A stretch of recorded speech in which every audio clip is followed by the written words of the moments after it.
Anda masih bersama kami di Fokus Hari ini TVRI, masih bersama dengan Bang Saur, Bu Yanti, dan juga Pak Usman Kansong di malam hari ini masih membahas terkait dengan kenapa judi online ini sulit untuk diberantas. Nah, saya langsung tanyakan ke tanggapannya dari Pak Usman, apa yang tadi sudah diungkapkan Bang Saur, segeralah setidaknya 5 nama ini untuk benar-benar menjadi fokus utama terlebih dahulu. Selain juga pencegahan, juga terus dilakukan oleh Kominfo, penindakan ini yang seharusnya juga kita sama-sama menanti, publik sama-sama menanti begitu. Tapi saya sebelum ke Pak Usman bisa nggak? Silakan, Jadi singkat, ya kita apresiasilah Polres Ciamis seperti Mbak Yenti. Tapi jangan sampai terjadi yang kasus Kapolres Barelang tuh. Malah Kapolresnya mencopot kasat serseknya yang mau mengungkap kasus judi online. Artinya gini loh, kalau saya kan praktisi hukum, ini kan petunjuk. Maksudnya adalah saya mengapresiasi tentang best practices yang diceritakan oleh Mbak Yenti. Tapi kami jangan juga berharap informasi yang kita terima kasus Barelang, malah Kapolresnya mencopot kasatnya yang mau membongkar judi online gitu loh. Ya, ini jadi supaya kita ya? fair. Oh ini kan ini yang kita bilang yang terjadi di publik gitu loh. Maksud saya adalah pemberantasan itu harus kita mulai dalam keluar, itulah ada paling efektif gitu loh. Oke. Langsung tanggapannya Pak Usman, silakan. Iya, Kapolri di akhir bulan lalu itu juga sudah menyatakan bahwa polisi sudah mengidentifikasi 4 orang yang diduga mungkin bandar judi online itu tadi. Ya, jadi Polri juga menurut saya melakukan hal-hal yang terkait dengan penindakan begitu. Ya, tinggal kita lihat saja ya ke depan seperti apa kalau sudah diidentifikasi begitu. Oke, kita lihat seperti apa nanti akan diidentifikasi. Pak Usman, salah satu modus yang disoroti ini yang disampaikan oleh Menko Polhukam adalah top up game online di minimarket yang tentunya ini juga mengkhawatirkan begitu. Artinya bisa dijelaskan terkait dengan modus top up game online ini yang kemudian menjadi judi online ke depan.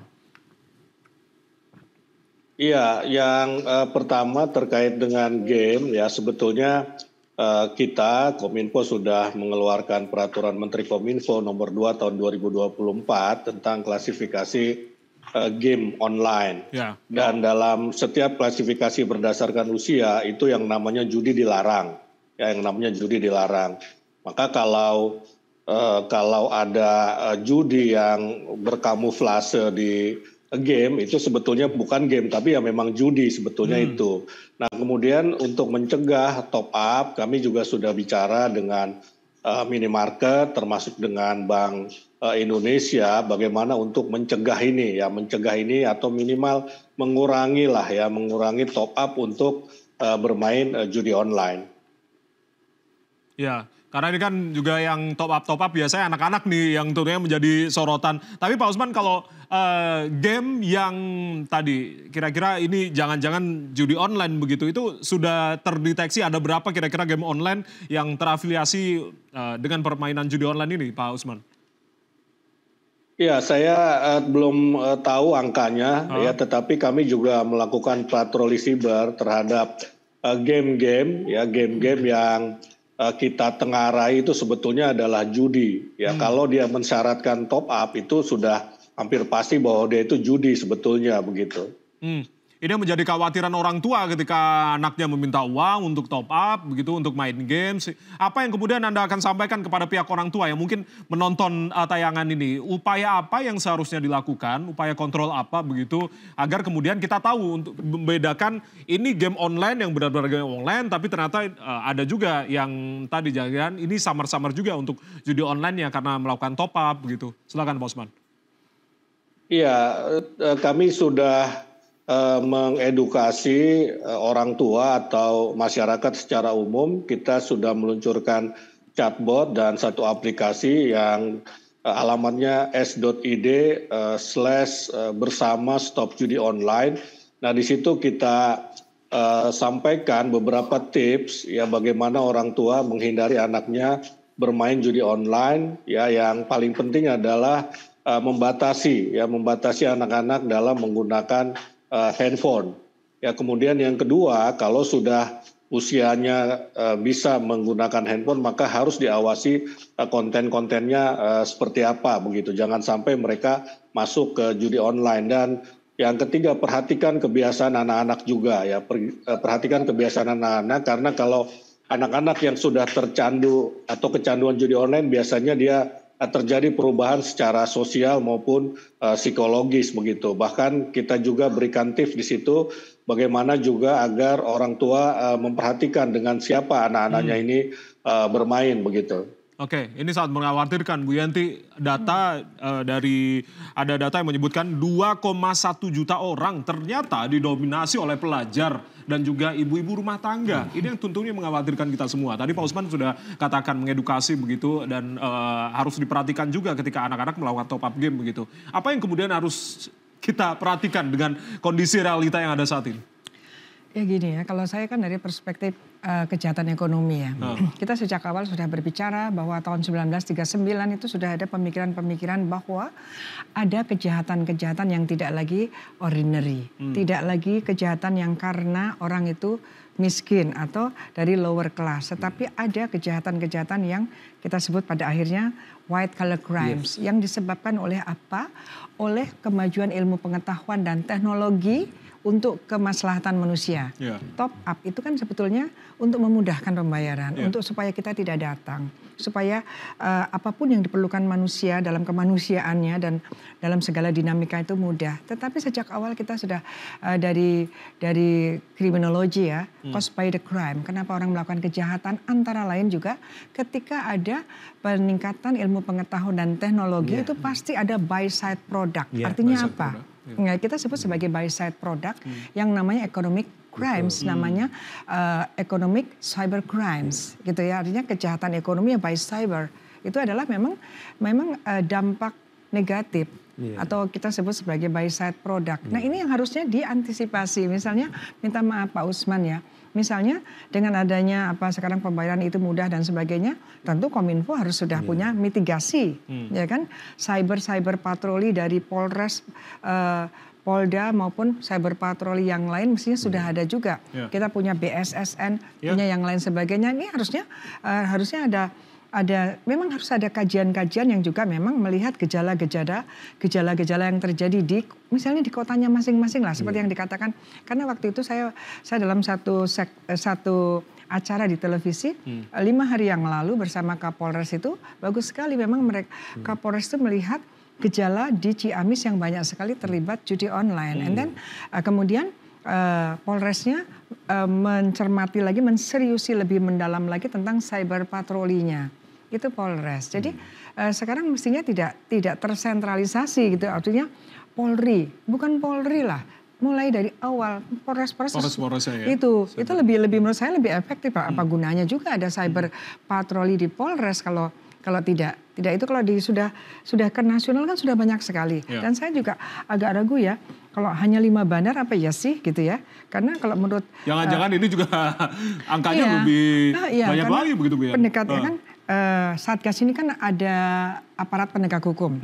Kalau kita melihat pendekatannya dari penegakan hukum, yang lain pencegahan ya, mungkin yang lain banyak lah. Penegakan hukum itu yang namanya kejadian judi, apalagi judi online, itu pasti melibatkan banyak orang. Semuanya yang terlibat itu harus dikenakan hukum.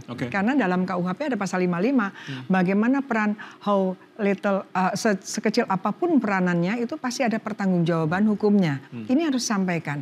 Jangan merasa saya judi saya kalah, ya tetap aja kalau ketahuan kamu kena masalah dia ikut berjudi melalui online. Siapa yang menyiapkan kontennya, kreatornya pasti kena. Siapa yang jadi endorsementnya dia akan kena. Jadi semuanya harusnya bersama-sama gitu ya. Ini menurut saya penggabungan tindak pidana dan turut serta melakukan tindak pidana yang menjadi teori-teori hukum pidana sejak mendasar itu kok sekarang ditinggalkan ya. Saya sebagai akademisi melihat memang tidak terhindarkan bahwa saya mengatakan kok pilih-pilih ya. Kok dipilah-pilah yang mana dulu, ya enggak ada, itu semuanya kena. Nah gitu. Kenapa? Sekarang kalau kena semua banyak sekali Bu Yanti. Ya kenapa dibiarkan sampai banyak? Sudah beranak pinak, tanggung jawab semuanya harus kena. Karena ketika kita pilah-pilah, ketika kita tebang pilih, udah tidak akan ada harapan. Karena orang berpikir nanti siapa tahu saya termasuk yang dipilih dan tidak ditebang gitu kan. Nah itu yang pendekatannya secara moral, pendekatannya saya minta ke Pak Kapolri lah presisinya bagaimana itu kan. Nah di situ aja, karena judi online pada akhirnya penegakan hukum memang dominan penegaknya adalah kepolisian. Harus menggunakan TPPU sebagai senjata pamungkasnya untuk penegakan yang sudah terjadi ini. Karena apa, dari harta kekayaan hasil judi yang lalu-lalu itulah akan menjadikan judi-judi yang baru dengan segala selain dinikmati yang bersangkutan ya itulah jelas itu TPPU, tetapi ketika dia membayar untuk content creator, bikin konten-konten yang tidak terendus dengan segala teknologi yang semakin canggih, dan selalu kita mengatakan sekuat apapun teori dan kemudian bagaimana kita mengindikasikan suatu kejahatan, modus selalu mendahului kita. Nah itu yang harus, karena mereka memang memikirkannya hanya mereka bagaimana melakukan kejahatan. Sementara negara kan dipikirkan kan banyak. Jadi kita harus mempelajari mempelajari sukses story-nya negara-negara lain, modus-modus negara lain, itu yang kemungkinan juga diikuti oleh Indonesia.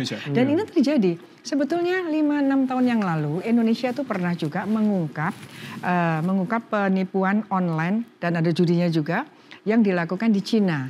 Nah, yang melakukan orang-orang Cina di Indonesia, mengoperasionalkan di Indonesia. Yang terjadi kan sekarang ini. Jadi orang Indonesianya pergi ke Kamboja, kemudian dia mencari nomor-nomor KTP di sini, persis. Artinya apa? Termasuk terlalu terlambat ya. Menurut saya penjahatnya kurang canggih karena 5 tahun yang lalu terjadi. Seharusnya juga harus terdeteksi. Iya udah sejak awal. Ya? Artinya apa? Kalau waktu itu ya, karena saya juga hadir di pengadilannya. Kalau waktu itu kita langsung crash program lah ya, langsung oh ini ada begini ya, kepolisian ada begini, kita harus hati-hati dengan mitigasi bahwa nanti rekening-rekening akan digunakan untuk begini-begini. Kita kan belajar dari apa yang terjadi di negara lain, di mana Indonesia termasuk tempat kalau hukum pidana mengatakan tempat melakukannya itu TKP-nya itu di Indonesia, tapi baik pelakunya maupun korbannya itu di Cina, orang Cina. Tapi orang Cina itu datang ke Indonesia. Nah sekarang yang terjadi seperti ini hanya memang sekarang ini lebih fokus pada judinya. Kalau waktu itu lebih pada pemerasan, lebih pada penipuan online. Demikian. Oke, baik. Saya langsung ke Bang Saur. Bang Saur, artinya kalau berbicara kembali lagi itu. Judi ini kan bukan kalangan atas saja begitu kalau dulu itu artinya kan. Tapi sekarang semua merata, bahkan ibu-ibu, anak-anak menjadi korban begitu. Bagaimana dengan artinya ini yang harus ditegakkan juga Bu Yanti tadi katakan, penegakannya juga jangan tebang pilih begitu. Komentar Anda terkait hal ini? Saya pikir kita memang harus menyelesaikan secara fundamental dan holistik. Ya, tadi kita sepakat mulai dari hulu. Tapi kan seperti kita bilang, misalnya gini, salah satu yang saya kejar sebenarnya Habibur Rahman. Dia adalah pimpinan Komisi 3 yang bertanya sesungguhnya dari mulutnya Habibur Rahman loh. Apakah ada anggota DPR? Kemudian PPATK memberikan data. 1000 kan? Lebih. Nah kemudian sudah ditemukan. Nah saya mengatakan misalnya ada tadi itu bandar. Tapi saya minta juga kepada teman-teman di MKD, kan Habibur Rahman adalah pimpinan MKD. Supaya ini segera ditindaklanjuti. Karena judi online itu tadi Mbak Yenti saya bantu ini Komisi 3 tuh. Itu adalah di pasal 27 ayat 2 ancamannya itu 10 tahun. Ya, kemudian juga ganti rugi atau denda 10 miliar. Nah, salah satu kan saya nggak enak kepada sahabat saya ini. Sempat Mei viral. Nggak usah rakyat jadi main judi, cukup anggota DPR aja udah diwakili. Tapi hari ini saya menyesal karena undangan kepada saya diminta ada Habib. Saya mau kejar dia. Saya minta juga seperti Mbak Yenti ini segera ditindak dan dipecat.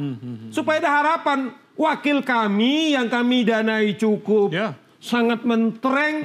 Tetapi kalau digunakan itu mau judi online ini penghinaan. Ya toh itu yang mau kita minta. Saya juga menyesal kepada Pak Sandi sebagai orang Kadip Humas misalnya. Yang kita harapkan. Nah. Saya ulangi lagi Jaya, mereka ini kan bekerja 2 atau 3 bulan lagi. Saya himbau nih kepada sahabat saya seperjuangan kepada Pak Kapolri. Kita sudah sama-sama berjuang soal mengungkap kasus Sambo. Pak Sigit, Pak Kapolri, sahabat seperjuangan, ini momentum Pak. Kita kemarin itu sudah bisa selamat dari kasus Sambo.